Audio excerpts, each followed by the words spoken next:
From the studio in Nitro, West Virginia, this is Unreasonable Doubt, a podcast about West Virginia University basketball. I'm Josh Witt, and it's been a quiet 3 weeks on the recruiting front. Ross Hodge still not done, but there's tumbleweeds going across the road, crickets, cicadas, if you're around cicadas. Real quiet. The only excitement last week was around the commitment of Braydon Hawthorne. And what a 12 months for Braydon. West Virginia guy from Beckley, starts his senior year last summer with offers from Radford, Wichita State, Mount St. Mary's, Pepperdine, Florida Gulf Coast, UMBC, I believe that's University of Maryland, Baltimore County, and the Ohio Bobcats. So these are all Division I schools, no power conference schools, but that's not bad, right? Then in October, WVU offers with the coach at that time, and he accepts that offer to go to WVU. So hometown kid commits to his hometown school, signs a letter of intent in November. Then he has a great senior year, and he climbs up the class rankings. And then, this is roughly the chain of events, then the coach who he committed to leaves at the end of the season. I forget where he went. But he's gone. Braydon decommits, starts a new recruiting period. And the schools in the second period, in the re-recruitment, was way different from the UMBCs and Florida Gulf Coasts. He took official visits to Kentucky, Virginia Tech. He did go back to Morgantown for an official visit with WVU, Pittsburgh, let's not think about that too much, and Duke University. So in less than a year, what is that? What do the kids call that? A glow up? Braydon had a glow up. And last week he committed to the Kentucky Wildcats. And that stinks because the hometown kid does not go to the hometown school that happens to be the school that I'm a fan of, their basketball program. But brothers and sisters, it could have been way worse. Because I told you the 5 official visits. One stands out as being the nightmare. Yes, Kentucky's brought in 3 former Mountaineers in the last 5 seasons, flipped Braydon's recruitment from WVU to Lexington. The counter to that argument is that in 2010, a team with the 42nd and 43rd pick and a future NBA champion head coach beat a Kentucky team with the first pick in the 2010 NBA draft, the 5th pick in the 2010 NBA draft, the 14th pick in the 2010 NBA draft, who was a West Virginia native, the 18th pick in the 2010 NBA draft, the 29th pick in the 2010 NBA draft, the 45th pick in the 2011 NBA draft, and the 53rd pick in the 2011 NBA draft, and the 46th pick in the 2012 NBA draft. All those guys were on one team, and they lost to West Virginia. And nothing Kentucky has done before or after that game in 2010 in the Elite Eight has, or I think can, erase the joy that win in 2010 gives me. Okay, so when you're like, oh man, is West Virginia a feeder school to Kentucky? I don't want to answer that question. My answer to that is, remember that game in 2010? That's what I point to. But the worst case scenario that could have went down, it would have been, I would have had to say into this microphone, we've reached a new low. And think about all the lows that have happened in the last few years. And I would have said a new low. Like a new low could have been the number one player from West Virginia, committing to WVU, then decommitting because the coach leaves. Then that guy includes Pitt as one of his top 5 schools. Pitt, the GM is Jay Kuntz, who was at WVU under Bob Huggins and Josh Eilert, did not stay with WVU, becomes a GM, recruits Braydon Hawthorne, and then if Braydon Hawthorne committed over a live streaming event and picked up a Pitt hat, I mean, obviously you want him to go to West Virginia, but you can rationalize every other school, every other hat that was on that table. You can rationalize. I gave you the Kentucky argument. If he goes to Virginia Tech, he's following Chester Frazier and Nelson Hernandez. If he goes to Duke, you tip the cap and say, all right, you wanted to go to Duke to play basketball. Who would fault anybody for wanting to do that, regardless of who the other schools are? I get it. But this is not Federico, who was a WVU commit before decommitting, and he went to Pitt. But that guy's from Finland. Like, grab a globe and find where Finland's at, and then look at the globe and see where Beckley, West Virginia's at. and because of that distinction, it's not the same thing. It would have been. Did you watch Game of Thrones? And if I've used this reference on the podcast, I apologize, because I'm sorry that I can think of the Red Wedding in multiple situations that have to do with WVU basketball. That's kind of where we've been at lately. But Braydon Hawthorne committing to the Pitt Panthers, that is a recruiting version of the Red Wedding. But it didn't happen. And so I wish Braydon the best in his future endeavors. Congrats to him on a great senior year. Congrats on the glow up. It's not a commitment to celebrate as a WVU basketball fan, but you can have gratitude that of all the timelines, we avoided the darkest timeline if he would have went to that ACC school one state up. Speaking of recruiting, let's talk about where WVU stands. There's still some work to do. It's a great chance to catch up with Andrew Corbett. Andrew is a writer with earsports.com. Here's my interview with Andrew Corbett.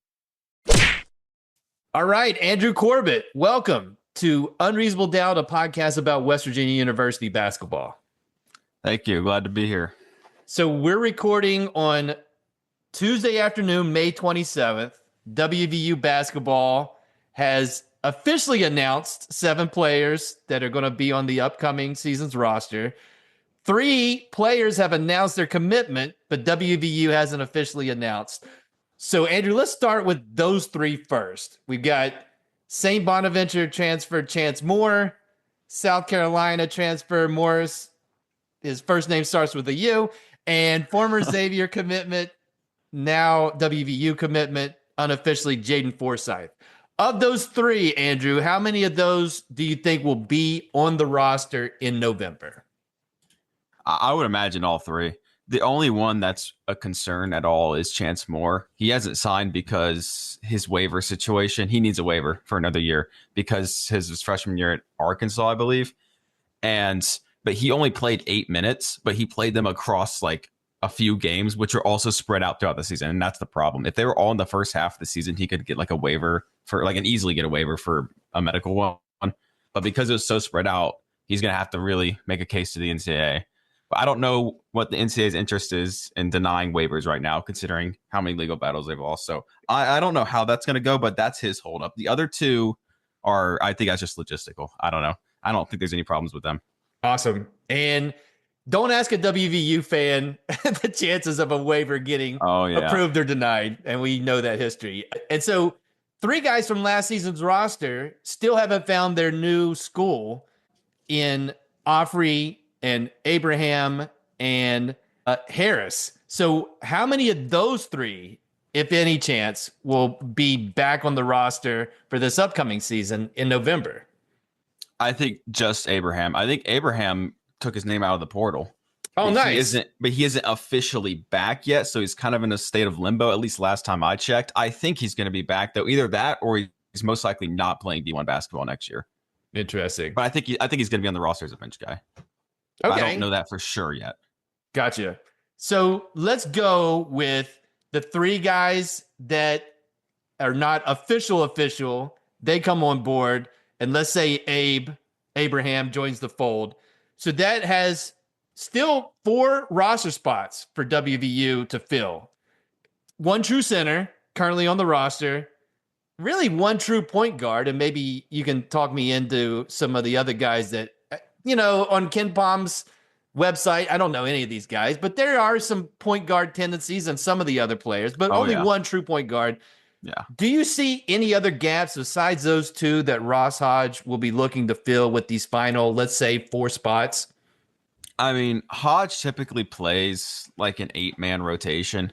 So really, these last 4 spots are guys that probably aren't going to be in rotation, except unless he gets a big name at one of those 2 spots you mentioned. And any other player is just going to be redshirt or pure depth, like break glass in case it's an emergency. But center and point guard, they could absolutely add someone who could crack the rotation, I think, because those spots are pretty thin. It's Harlan Obioa, and then it's nobody besides Abraham, I guess. But you can't really rely on him because we don't know if he's going to be on the roster, and we don't know if he'd even play regardless.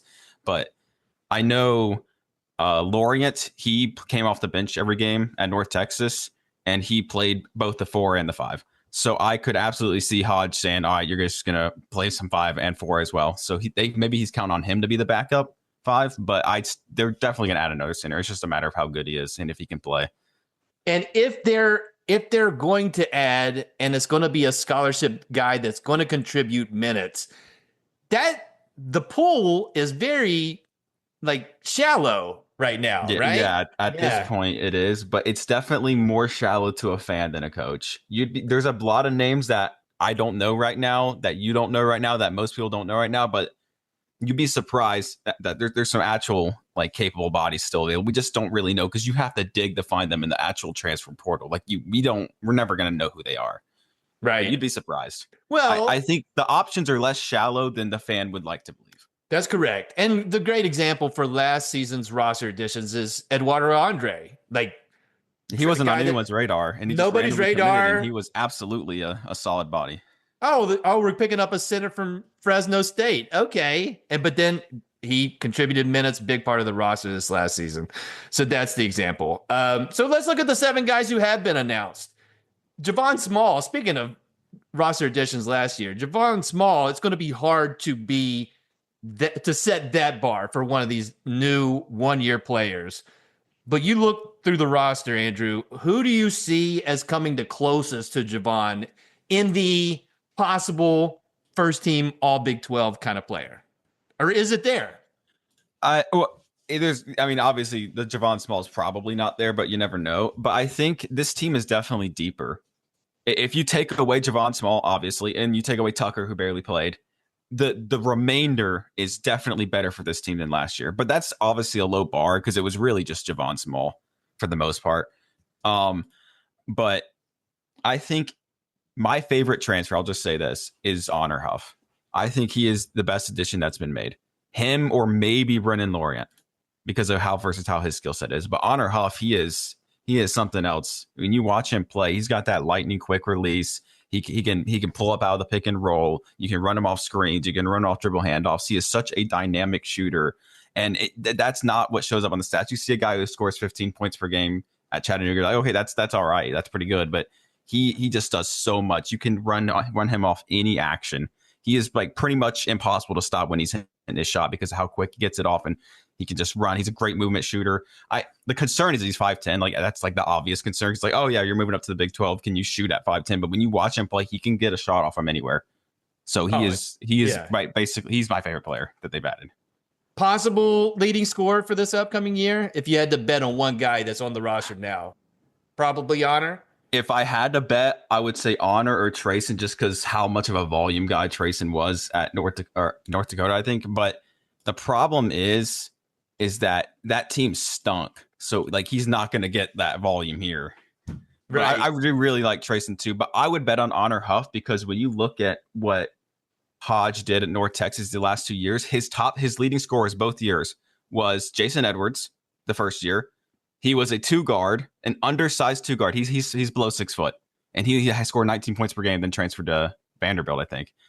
And then the next year, it was Atten Wright, an undersized 2 guard. What is Honor Huff? An undersized 2 guard. Clearly, Ross Hodge likes. Yeah, he loves getting these undersized shooters, playing them at the 2, secondary ball handler, and letting them shoot. So I think Honor Huff is that guy. That's awesome to hear. I'm excited to see what Hunter's going to bring. And then just as a whole, with the 7 announced guys, what do you see as the biggest strength of the roster so far? Is it shooting? I mean, it seems like we've got a lot of, compared to last year's ads, it seems like a lot of, just based on numbers, good shooters and some volume shooters. Yeah, I think very similar to. I think it's just the depth at wing and guard. So, which kind of ties into your point. Honor Huff, obviously. Morris Ugasek. I don't really know how to pronounce. I don't either. But obviously he was a pure shooter at South Carolina. He really didn't do anything else. His highlights are just spot up guy. Yeah, catch and shoot. If he can't dribble though, that's the main concern with him. But that's not really the point I'm talking about. Jaden Forsyth, he's a lot of comparisons of Jonathan Powell for like beyond just the coincidental, he decommitted from Xavier, which is kind of crazy. I also believe he did it on the same day as Jonathan Powell. 1 year later? I think he committed 1 year later. I think. I'd have to fact check that. But he's known as a shooter. He was one of the better shooters in this class. And then, of course, Honor Huff, Trayson Eaglestaff, obviously. There's just a lot of options at the 2 and the 3 spot for West Virginia. Lorian. Lorian low volume. Can shoot it. Yeah. Very low volume, but he can shoot it. I actually think he's got a lot of potential there. But basically, that shooting guard spot, the small forward spot, the 2 or 3, they got a lot of options to play with. Not even mention Chance Moore because he's not really much of a shooter, but that's a lot of depth there. They got plenty of options to work with. Morris has, the way you described it made me think of Lamont West, of spot up shooter. Lamont had more height than this guy, but that's what he's given you. And if he's on, then that's a good thing. So that'll be interesting. Ross Hodge is bringing all of his assistant coaches from his staff at North Texas. And I received that, and I think, that's loyal guy, likes his crew. Everybody wants to come with him to West Virginia. You could see some cons in that. Give me your thoughts, Andrew. He brings all of his guys from North Texas. Are there any negatives to an unchanged coaching staff moving from the American Athletic Conference to the Big 12? I mean, yeah, and it's probably what everyone's thinking is like, none of these guys have that high major experience you're looking for. But I personally don't mind it. For year 1, it's really just let Hodge do what he does and then let it play out and then criticize because he's a loyal guy and he's had a lot of success with this formula. So I say let him do what he does for 1 year and then we can look back and say, okay, you know what? Let's shake it up. Or no, it was great that he did this because obviously it's working. Yeah. So I say wait a year and criticize. But I'm indifferent to it because of that. Right, sure. No, we'll do that. We'll definitely criticize if they'll definitely Yeah. And I'll get you out of here with this. You correctly picked the final record of last year's basketball team. What are the chances you can go back to back with a perfect record prediction? 0. 2 in a row would be kind of crazy. I don't know. I actually last year, because I factored in Tucker playing the year, so they kind of over exceeded my expectations. But that was really that was because the Big 12 underperformed my expectation. That was really the difference there. But doing it again, honestly, there's so many changes in the Big 12 this year. I've noticed with the transfer portal, it's so hard to predict who's going to be good and who's not. I mean, relative to what it was before. So I think I can get it close. And Chris did a good job. Chris does a good job of getting it close. And it's just you can't factor in injuries. Yeah. I was going to ask you, why didn't you tell us that Tucker is going to get injured 8 games in? Well, injured in air quotes there. But, Okay, I lied. I got one more question. If we had an arrow after the first year of Ross Hodge compared to this last season, where most people would argue that West Virginia last team in, or in that last four in of the NCAA tournament, 500 record in conference. After Ross Hodge's first season, I know we don't have all the information. Would the arrow compared to this season go up, the equal sign, or the arrow down as far as how year one of Ross Hodge is going to compare to the only year of the last guy? I just, and this is not a knock on Ross Hodge, because I actually really like him. I really love what he does defensively. I broke down all of that in an article, and that was one of my favorite things I've done for work the past few months, because I love what he does. But it's hard to get that arrow pointing up from last year, because that was an in-state tournament team. Like, I don't know how we missed it. It was the first ever unanimous in the bracket matrix to miss it. But doing that with no Tucker and no Jaden Stone, I feel like people forget about that. I was expecting him to be top 2, top 3 scorer behind Small and Tucker. So missing him and Tucker and still doing that's pretty remarkable, because it was literally only Javon Small. There were a lot of issues with that team, and doing what they did was really impressive. I don't see Hodge matching that in terms of just like how impressive it was given the context. That would be very, very difficult. He could do a lot worse, and I could still be, optimistic for the future. Sure. Well, if he comes back for year 2, I think everybody will applaud that. It'll be a nice change of pace around the WVU program. Yeah. Same coach for 2 years in a row. It's been a while. That feels foreign. Yeah, exactly. Yeah. All right, Andrew. Read Andrew's work at 24/7 Sports. And Andrew Corbett, thank you for joining me on Unreasonable Doubt, a podcast about West Virginia University basketball. Unreasonable Doubt is under the Smoking Musket umbrella. Go to smokingmusket.com. Read posts about WVU sports, daily throwdown. Check that out. Go to the Discord. We're talking about WVU sports and other stuff on the Smoking Musket Discord. Link for that is in the show notes. Listen to West by Pod, the WVU football podcast under the Smoking Musket umbrella. Do all that stuff. Smoking Musket. Big thanks to Andrew for joining me on the podcast. Find Andrew's work at earsports.com and find Andrew on X at Andrew W. Corbett _ Andrew, ANDREW, the letter W, CORBETT _ That's it for this episode of Unreasonable Doubt. Listen on all the platforms or just pick one: Apple Podcasts, Overcast Podcasts, Spotify Podcasts, Amazon Podcasts, YouTube. Until next time, I'm Josh Witt. WVU, for the 2025-2026 season, they have 0 wins and they have 0 losses.